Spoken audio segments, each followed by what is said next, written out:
नमस्कार स्टूडेंट्स, आपका अपने चैनल पे स्वागत और अभिनंदन है। आज हम राजस्थान का इतिहास जो 10th क्लास की अपनी पुस्तक है, जो वर्तमान में सिलेबस में चल रही है, उसका नाम है राजस्थान का इतिहास एवं संस्कृति।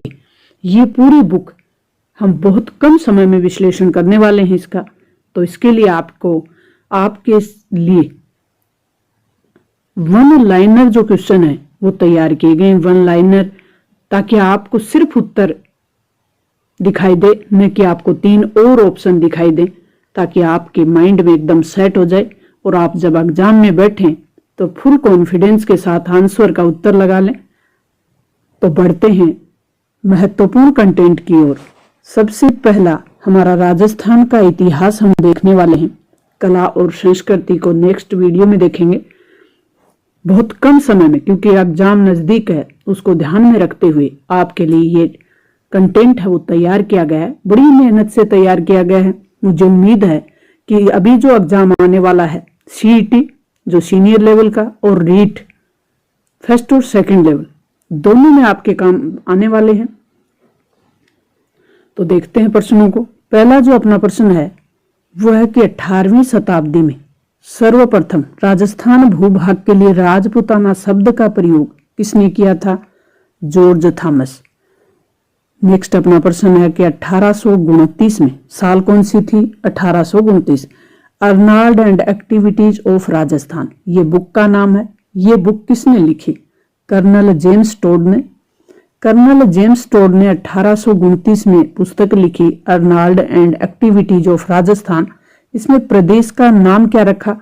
राजस्थान या राजस्थान, ये प्रश्न नाम रखा गया। Arnold and activities of Rajasthan जो बुक किसने लिखी? कर्नल जेम्स टोड ने, साल 1829। राजस्थान का नाम कब रखा गया? तो 30 मार्च 1949 को राजस्थान का नाम सर्वसम्मति से रखा गया था। तो 30 मार्च को राजस्थान दिवस मनाया जाता है। राजस्थान दिवस आप ध्यान रख लेंगे। 30 मार्च को, साल थी 1949 की, तो 30 मार्च 1949 को राजस्थान का वर्तमान जो नाम है वो रखा गया था। वर्तमान स्वरूप में कब आया? राजस्थान वर्तमान स्वरूप में, जो वर्तमान में स्वरूप है वो 1 नवंबर 1956 को, ये भी आप ध्यान रखें। जोधपुर का प्राचीन नाम मरु या मारवाड़ या मरुवार ये है। तो जोधपुर का प्राचीन नाम क्या है? मरु, मारवाड़ या मरुवार।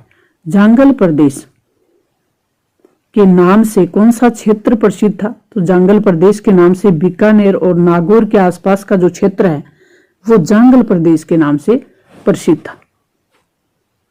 नेक्स्ट अपना प्रश्न है कि महाभारत काल में एक राज्य के रूप में उल्लेख हुआ, वो राज्य कौन सा था? तो वो था मर्त्य जनपद, जिसका उल्लेख किसमें हुआ? महाभारत में। मर्त्य जो जनपद है उसका उल्लेख किस धार्मिक ग्रंथ में हुआ? महाभारत ग्रंथ में। मत्स्य जनपद का विस्तार अलवर, भरतपुर, जयपुर के आसपास का माना गया है। मत्स्य जनपद की राजधानी थी विराटनगर।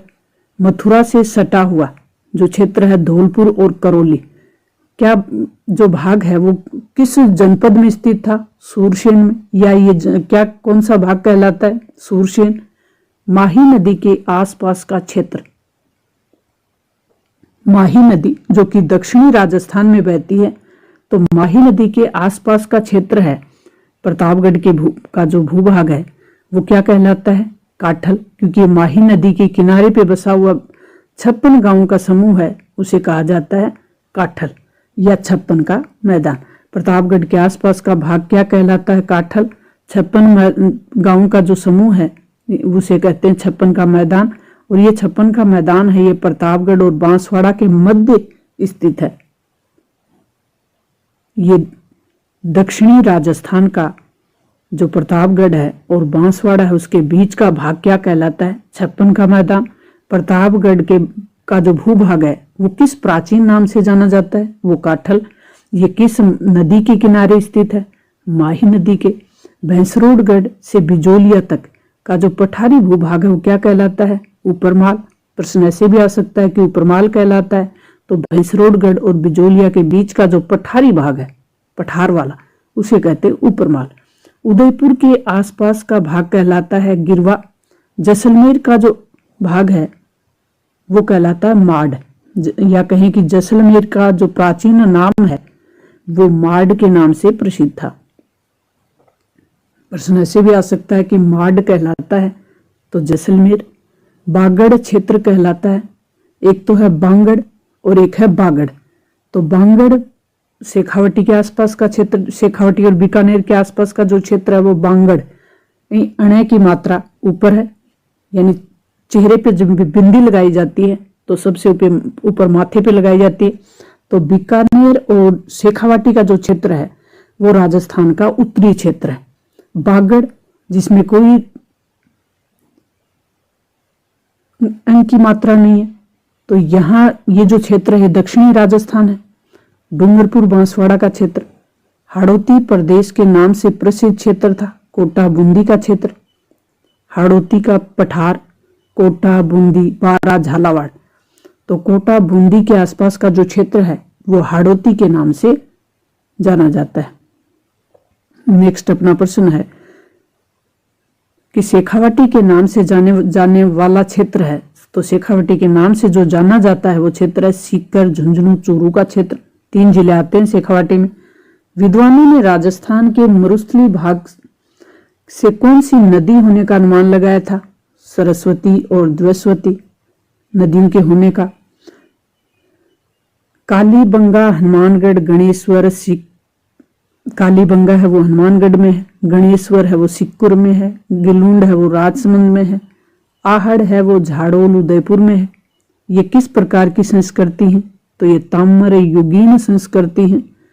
राजस्थान में नोह यानी भरतपुर, जोधपुरा जो कि जयपुर में है, सुनारी झुंझुनू में है, रेड टोंक में है आदि स्थानों पर पाई जाने वाली संस्कृति किस प्रकार की संस्कृति है?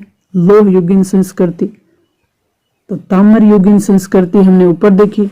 लोह युगीन संस्कृति जैसे नोह भरतपुर की, जोधपुरा जयपुर की, सुनारी झुंझुनू की, रेड टोंक की आदि। नेक्स्ट अपना प्रश्न है कि लोह युगीन संस्कृति के पश्चात राजस्थान में किस प्रकार की संस्कृति का उदय हुआ? तो वो थी सलेटी रंग की चित्रित भांड वाली संस्कृति, जिसका नाम है सलेटी रंग की चित्रित भांड संस्कृति, यानी इसको इंग्लिश में प्रिंटेड ग्रे वायर भी कहते हैं, PGW। नेक्स्ट प्रश्न है कि टोंक को टाटा नगर की संज्ञा क्यों दी जाती है? क्योंकि यहाँ लोह सामग्री है, लोहे की जो सामग्री है वो प्रचुर मात्रा में मिलती है, इसलिए इसे राजस्थान का टाटा नगर की संज्ञा भी दी जाती है।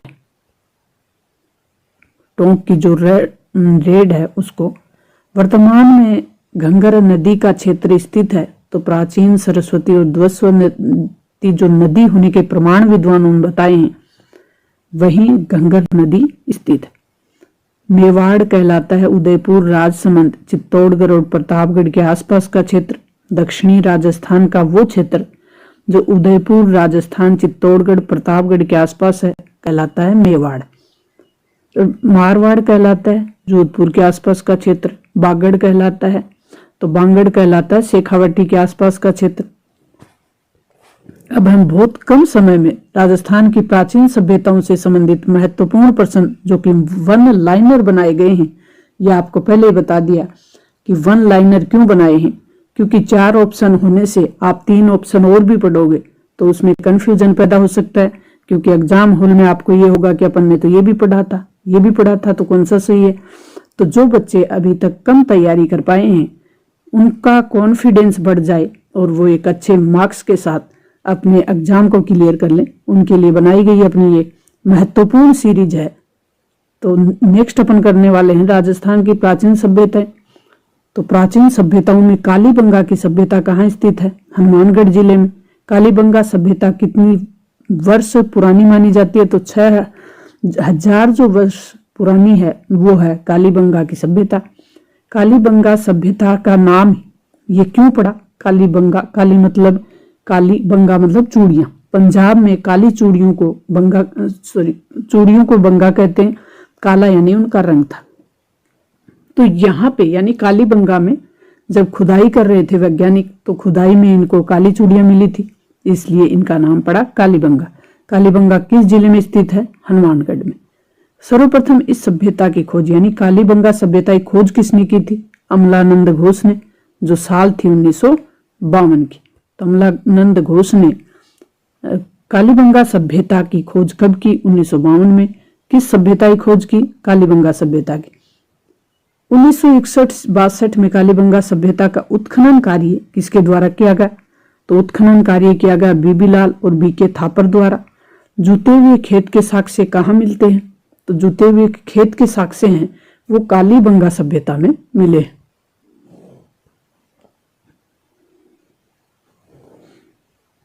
नेक्स्ट अपना प्रश्न है कि एक ही खेत में 2 फसलें उगाने के साक्ष्य कहाँ से मिले हैं? इनमें से कई प्रश्न अभी जो सीईटी हुआ है, जो ग्रेजुएशन लेवल का, उसमें आ चुके हैं। तो ये महत्वपूर्ण इंपोर्टेंट प्रश्नों की सीरीज मैंने आपके लिए तैयार की है। तो एक ही खेत में 2 फसलें उगने के जो साक्ष्य हैं कि वहां 2 फसलें उगाई जाती थी, वो मिले हैं कालीबंगा से। कब्रिस्तान के साक्ष्य कहाँ से मिले हैं? तो कब्रिस्तान के साक्ष्य भी कालीबंगा से मिले हैं। किस सभ्यता में पता चला कि मस्तिष्क की शोध बीमारी के इलाज का कार्य वहां होता था? तो कालीबंगा सभ्यता में ऐसे प्रमाण मिले हैं कि वहां जो मस्तिष्क में बीमारी होती है उससे संबंधित इलाज होता था। किस सभ्यता को हड़प्पा और हड़प्पा सभ्यता 2 भागों में बांटा गया है? तो ये कालीबंगा सभ्यता को 2 भागों में बांटा गया है। उदयपुर शहर के आसपास बहने वाली नदी के तट पे कौन सी सभ्यता मिली है? आहड़ सभ्यता। आहड़ सभ्यता कितने वर्ष पुरानी है? 4000 वर्ष पुरानी है। धूलकोट के नाम से कौन सी सभ्यता जानी जाती है? आहड़ सभ्यता, क्योंकि ये मिट्टी में दबी हुई मिली थी सभ्यता। धूलकोट इस सभ्यता के को जाना जाता है। धूलकोट के नाम से कौन सी सभ्यता को जाना जाता है? आहड़ सभ्यता को। आहड़ सभ्यता कहाँ स्थित है? तो आहड़ सभ्यता का उत्खनन किसके द्वारा किया गया? खोज किसके द्वारा की गई? आहड़ सभ्यता की सर्वप्रथम खोज 1953 में अक्षय कीर्ति व्यास द्वारा की गई थी। आहड़ सभ्यता का उत्खनन का कार्य किया गया रतन चंद अग्रवाल और HD सांकलिया के द्वारा। लाल काले मिट्टी के बर्तन वाली संस्कृति के नाम से जानी जाती है आहड़ सभ्यता। लाल काली मिट्टी के बर्तन कहाँ मिले हैं? आहड़ सभ्यता में। इस सभ्यता का दूसरा नाम ताम्रवती नगरी रखा गया है, यानी आहड़ सभ्यता का दूसरा नाम है वो ताम्रवती नगरी रखा गया। गिलुंड सभ्यता राजस्थान के किस जिले में स्थित है? राजसमंद में। गिलुंड सभ्यता किस नदी के तट पे है? बनास नदी। किस संस्कृति को बनास संस्कृति, बनारस नहीं है, बनास संस्कृति के नाम से भी जानते हैं? तो गिलुंड संस्कृति। गिलुंड सभ्यता का उत्खनन किसके द्वारा किया गया? बीबी लाल के निर्देशन में हुआ था। बागोर सभ्यता किस जिले में स्थित है? तो बागोर सभ्यता भीलवाड़ा में स्थित है। बागोर सभ्यता किस नदी के तट पे है? कोठियारी नदी। ये महत्वपूर्ण प्रश्न चल रहे हैं अपने। बागोर सभ्यता का उत्खनन किसके निर्देशन में हुआ था? तो VN मिश्र के निर्देशन में बागोर सभ्यता का उत्खनन 1967 में हुआ था। किस सभ्यता से छेद वाली सुई? ये प्रश्न पूछा जा चुका है। किस सभ्यता से छेद वाली सुई मिलने के प्रमाण मिले? तो ये बागोर सभ्यता से। बागोर सभ्यता किस नदी के तट पे है? कोठियारी नदी। किस जिले में है? भीलवाड़ा में। मुझे उम्मीद है कि आपको मेरे साथ साथ याद हो रहा है। किस सभ्यता से कृषि और पशुपालन के प्राचीनतम साक्ष्य मिले हैं? बागोर सभ्यता से। गणेश्वर सभ्यता का संबंध कहां से है? नीम का थाना सीकर से। कौन सी सभ्यता अंतः प्रवाही नदी तट काटली नदी है उसके तट पे स्थित है? तो काटली नदी के तट पर है वो गणेश्वर सभ्यता है। गणेश्वर सभ्यता किस प्रकार की सभ्यता है? ये ताम्र युगीन सभ्यता है। ताम्र युगीन सभ्यता की जननी गणेश्वर सभ्यता को माना जाता है। यह प्रश्न ऐसे पूछा जा सकता है कि गणेश्वर सभ्यता है ताम्र सभ्यताओं की जननी। किस सभ्यता से तांबा, हड़प्पा और मोहनजोदड़ो को भेजा जाता था? तो वो गणेश्वर सभ्यता से ऐसे साक्ष्य मिले हैं, ऐसे प्रूफ मिले हैं, ऐसा प्रमाण मिला है कि इस सभ्यता से जो तांबा था, एक धातु है तांबा, तो तांबा था वो हड़प्पा और मोहनजोदड़ो भेजा जाता था। जो कि सिंधु सभ्यता के स्थल हैं, हड़प्पा और मोहनजोदड़ो। किस सभ्यता से प्राप्त तांबे के उपकरण पात्रों में 99% तांबा होने के प्रमाण मिले हैं? तो ये भी गणेश्वर सभ्यता, क्योंकि गणेश्वर सभ्यता ताम्र युगीन सभ्यता की जननी मानी जाती है। प्राचीन सभ्यता बालाथल कहाँ स्थित है? उदयपुर में। बालाथल सभ्यता का उत्खनन किसके द्वारा किया गया था? वीएन मिस्र के द्वारा। बालाथल सभ्यता किस प्रकार की सभ्यता है? ये ताम्र पाषाणकालीन सभ्यता है। बालाथल सभ्यता है, उसका संपर्क किस सभ्यता से होने के प्रमाण मिले हैं? हड़प्पा सभ्यता से। यह अति महत्वपूर्ण प्रश्नों की सीरीज चल रही है अपनी। मुझे उम्मीद है कि अगर आप अगले 5-10 मिनट यहां दोगे तो बहुत कुछ प्राप्त करने वाले हो और आपके एग्जाम में आपके मार्क्स इंप्रूव होने वाले हैं। ये दावे के साथ मैं आपको कह सकती हूँ। बालाथल सभ्यता का संपर्क किस सभ्यता से होने के प्रमाण मिले हैं? तो हड़प्पा सभ्यता से ऐसे प्रमाण मिले हैं। अशोक का भामरू जो अभिलेख है या शिलालेख है वो कहाँ से प्राप्त हुआ है? बैराठ। और बैराठ कहाँ स्थित है? जयपुर में। बीजक डूंगरी, भीम डूंगरी, महादेव डूंगरी। बीजक डूंगरी, भीम डूंगरी और महादेव डूंगरी का संबंध किस से है? बैराठ से, जो कि जयपुर में है। किस सभ्यता से अशोक के बौद्ध धर्म का अनुयायी होने का पुख्ता प्रमाण प्राप्त होता है? तो ये भी बैराठ सभ्यता से। मौर्य कालीन अवशेष प्राप्त हुए हैं बैराठ सभ्यता, जयपुर से। मौर्य काल से संबंध था, ये कहाँ से प्राप्त, जो सबूत हैं वो कहाँ मिले? वो बैराठ, जयपुर से। बैराठ सभ्यता का उत्खनन करने वाले जो विद्वान थे वो थे दयाराम साहनी, नील रतन बनर्जी और जो कैलाश नाथ दीक्षित। 3 विद्वानों के नाम हैं, दयाराम साहनी, नील रतन बनर्जी और कैलाश नाथ दीक्षित। भीनमाल का प्राचीन नाम क्या था? श्रीमाल। भीनमाल जो कि जालोर का एक कस्बा है या शहर है उसे कहते हैं, जो उसका जो प्राचीन नाम है वो है श्रीमाल। बैराठ सभ्यता जयपुर किस जनपद में स्थित थी? मत्स्य जनपद। जो भारत में प्राचीन महाजनपद थे, 16 महाजनपदों का उल्लेख हुआ है पूरे भारत में, तो उन महाजनपदों में से राजस्थान में जनपद यानी जहां लोग रहते हैं, जन का मतलब लोग, पद मतलब भूमि, उस भूमि पे जहां पे लोग रहते हैं जनपद कहते हैं। जनपद जो बड़े कई जनपदों को मिलाकर जो बनाए गए उन्हें कहा गया महाजनपद। तो राजस्थान में कितने जनपद थे? कौन सा जनपद कहाँ स्थित था? तो राजस्थान में 16 महाजनपदों में से कौन सा जनपद स्थित है? कुरु, सूरसेन और अवंती। चित्तौड़गढ़ के आसपास का भाग किस जनपद में आता था? सीवी जनपद में। मत्स्य जनपद की राजधानी कौन सी थी राजस्थान में? विराटनगर। बैराठ जो कि जयपुर में है किस जनपद की राजधानी थी? मत्स्य जनपद की। अशोक के शिलालेख और अन्य मौर्य युगीन अवशेष कहाँ से प्राप्त हुए हैं? विराटनगर जो कि बैराठ सभ्यता से संबंधित है, वहां से अशोक के शिलालेख मिले हैं। तो अशोक से, मौर्य वंश से और बौद्ध धर्म से बैराठ का संबंध है। राजपूतों की उत्पत्ति में हम सबसे पहले अग्निकुंड सिद्धांत है उसको देखेंगे और उससे बनने वाले महत्वपूर्ण प्रश्न, और उसके बाद जो वंश हैं, जो प्रसिद्ध राजवंश रहे हैं, उनके बारे में बात करेंगे। किस विद्वान ने राजपूतों की उत्पत्ति अग्निकुंड सिद्धांत दिया? वो थे चंद्रवरदाई। तो चंद्रवरदाई ने राजपूतों की उत्पत्ति से संबंधित कौन सा सिद्धांत दिया? अग्निकुंड सिद्धांत। राजपूतों की उत्पत्ति का अग्निकुंड सिद्धांत का वर्णन किस पुस्तक में किया गया है? तो वो पुस्तक कौन सी है? पृथ्वीराज रासो। चंद्रवरदाई कौन थे? अजमेर के शासक पृथ्वीराज तृतीय के दरबारी विद्वान थे। अग्निकुंड सिद्धांत से उत्पत्ति मानी गई है प्रतिहार, परमार, चालुक्य और चौहान। 4 राजवंश, प्रतिहार, परमार, चालुक्य और चौहान। इनमें से आपको 4 ऑप्शन दे दिए जाएंगे, एक ऑप्शन अलग होगा तो नहीं है। कौन सा राजवंश उनसे संबंधित नहीं है, या कौन से 2 उससे संबंधित है, कौन से 3 उससे संबंधित, ऐसे भी पूछा जा सकता है। तो प्रतिहार, परमार, चालुक्य और चौहान। 2 पीपे हैं और 2 चैपे हैं। या CH आप कर सकते हैं। 2 पैपे हैं और 2 चैपे हैं। प्रतिहार परमार पीपे हैं यानी पै से संबंधित है। चालुक्य और चौहान सी से संबंधित यानी चै से संबंधित। किस इतिहासकार ने या किस विद्वान ने राजपूतों को आर्यों की संतान माना?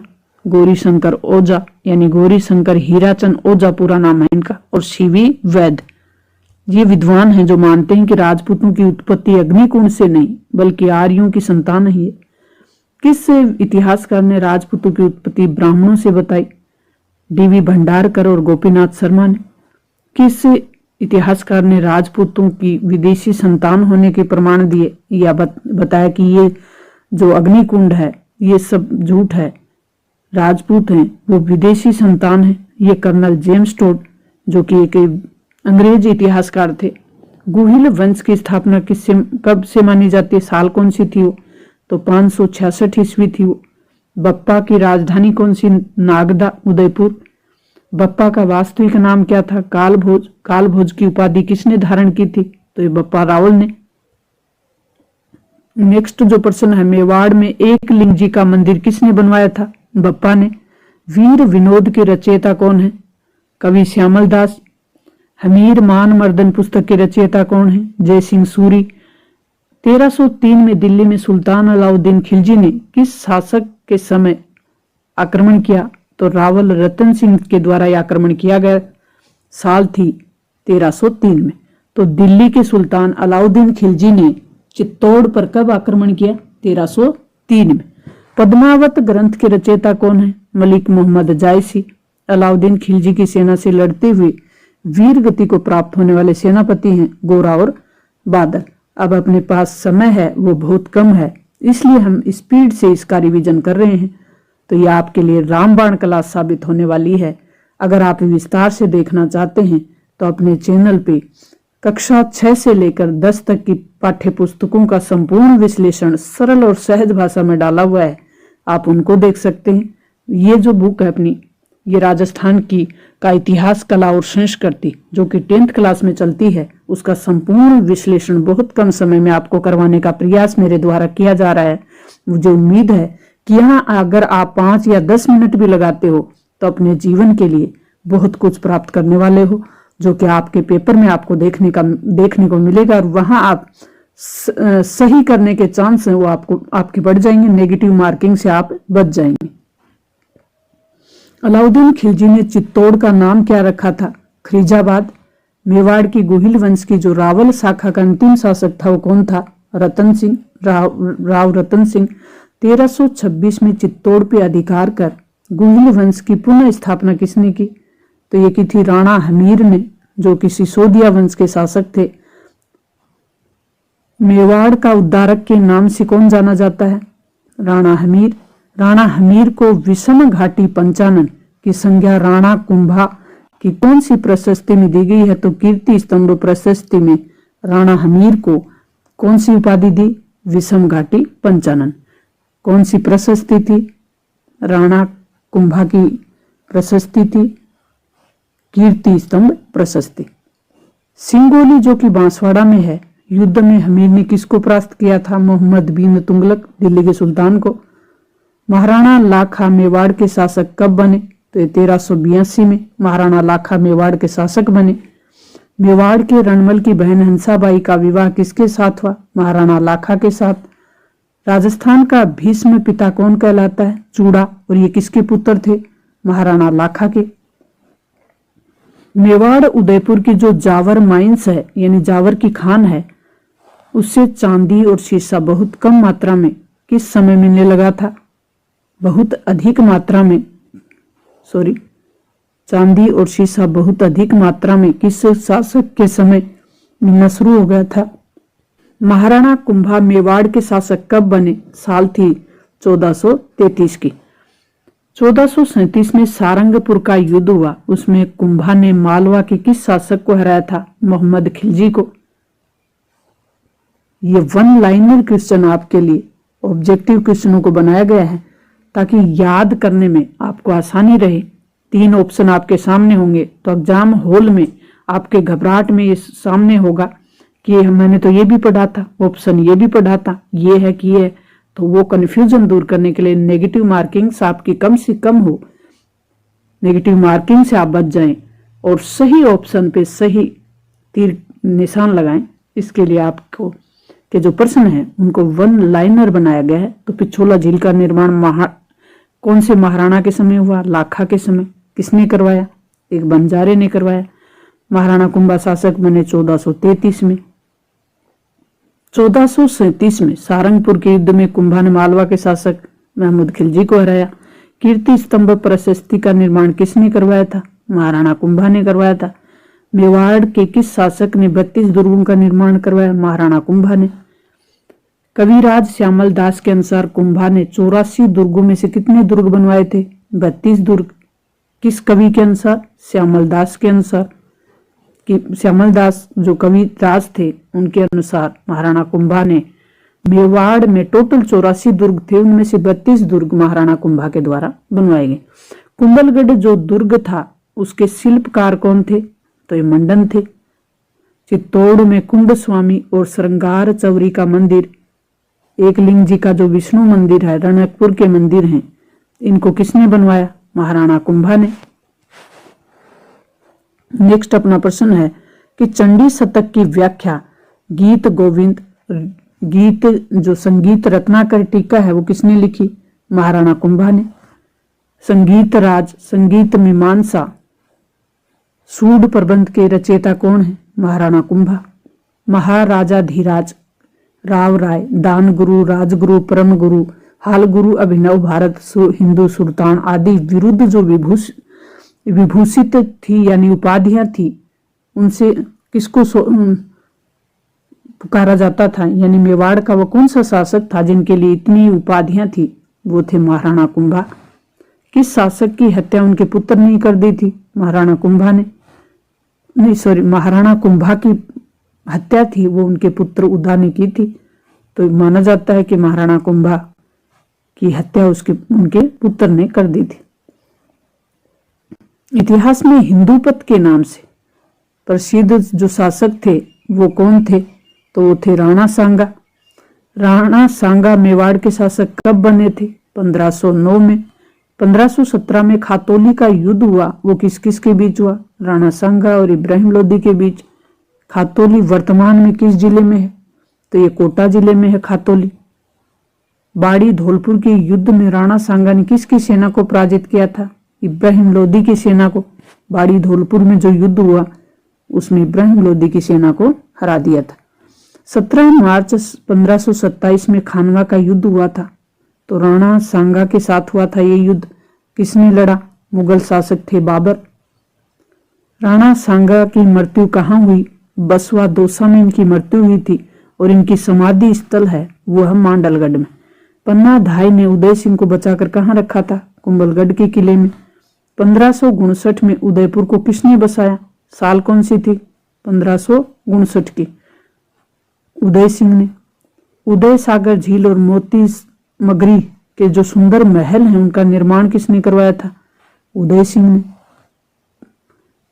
अक्टूबर 1567 में अकबर ने जब चित्तौड़ पे आक्रमण किया तो उस समय शासक कौन था? मेवाड़ का यानी चित्तौड़ का उदय सिंह। 1567 में अकबर आक्रमण के समय किले की रक्षा करते हुए वीर गति को जो प्राप्त हो गए थे वो सेना नायक कौन थे? वो थे जयमल और पत्ता। नेक्स्ट अपना प्रश्न है कि महाराणा प्रताप का जन्म कब और कहां किस किले में हुआ था? तो 9 मई 1540 को महाराणा प्रताप का जन्म हुआ कुंभलगढ़ के किले में। कुंभलगढ़ कहाँ स्थित है? राजसमंद में है। कुंभलगढ़ राजसमंद में स्थित है। महाराणा प्रताप को मनाने के लिए अकबर ने 1572 से 76 के बीच कितने शिष्टमंडल भेजे थे? 4 शिष्टमंडल भेजे। प्रसिद्ध हल्दी घाटी का युद्ध कब हुआ था? तो ये 18 जून 1576 को हुआ था प्रसिद्ध हल्दी घाटी का युद्ध। महाराणा प्रताप की सेना ने हरावल दस्ते का नेतृत्व कौन कर रहे थे? तो महाराणा प्रताप की सेना का जो अग्रिम दस्ता था, हरावल दस्ता था, उसका नेतृत्व कर रहे थे हकीम खां सूर। हल्दी घाटी युद्ध के समय मुगल सेना के जो हरावल दस्ता था तो वो कौन कर रहे थे? जगमाल कछुआ, जो कि महाराणा प्रताप के सगे भाई थे। महाराणा प्रताप की सेना के हरावल दस्ते का नेतृत्व कौन कर रहे थे? हकीम खां सूर। और हल्दी घाटी के युद्ध के समय मुगल सेना के हरावल दस्ते का नेतृत्व कौन कर रहे थे? जगमाल कछवा, जो कि महाराणा प्रताप के भाई थे। हल्दी घाटी के युद्ध में महाराणा प्रताप को संकट से बचाने वाले कौन थे? तो वो थे झाला बीदा। अबुल फजल ने हल्दी घाटी के युद्ध को किस नाम से जाना है? खमनोर का युद्ध कहा है किसने? अबुल फजल ने। हल्दी घाटी के युद्ध को खमनोर का युद्ध किसने कहा है? वो कहा है अबुल फजल ने। किस इतिहासकार ने हल्दी घाटी के युद्ध को गोगुंदा का युद्ध कहा है? बुंदाइनी ने। बुंदाइनी के भी अंक की मात्रा है, गोगुंदा पे भी अंक की मात्रा है, तो बुंदाइनी गोगुंदा। किस इतिहासकार ने गोगुंदा का युद्ध कहा? बुंदाइनी। कर्नल जेम्स टोड ने इस युद्ध को किस नाम से चिन्हित किया? हल्दी घाटी का युद्ध। कर्नल जेम्स टोड ने नाम दिया हल्दी घाटी का युद्ध। दिवेर का युद्ध कब लड़ा गया? 1582 में। 1582 में कौन सा युद्ध लड़ा गया? दिवेर का युद्ध। मेवाड़ का मैराथन किसे कहा जाता है? 1582 में जो युद्ध लड़ा गया दिवेर का युद्ध, उसको मेवाड़ का मैराथन कहा जाता है।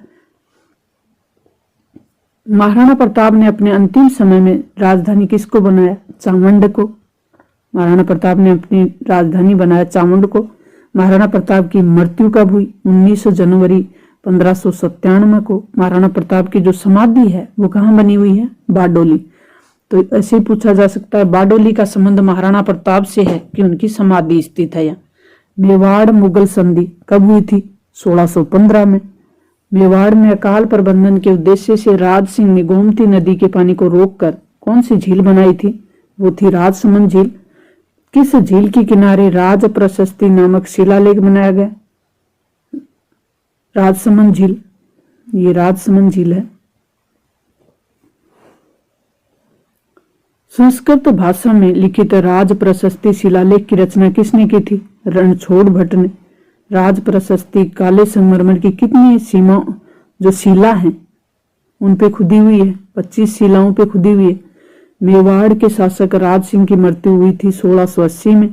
किस राजकुमारी को लेकर औरंगजेब और राज सिंह के बीच तनाव उत्पन्न हो गया था? तो वो राजकुमारी थी चारुमती। चारुमती का संबंध कहाँ से है? तो चारुमती का संबंध है वो किशनगढ़ से है। ये किशनगढ़ की राजकुमारी थी चारुमती। और चारुमती के कारण किसके बीच तनाव उत्पन्न हो गया था? औरंगजेब और राज सिंह के बीच। नेक्स्ट अपना प्रश्न होगा वो होंगे मारवाड़ के जो राजवंश हैं, प्रसिद्ध शासक, उनके बारे में। तो मारवाड़, जोधपुर, बीकानेर ये राजवंश होंगे। तो मिलते हैं नेक्स्ट और महत्वपूर्ण वीडियो के साथ, महत्वपूर्ण कंटेंट के साथ। तब तक परीक्षा की तैयारी में लगे रहें। थैंक्स।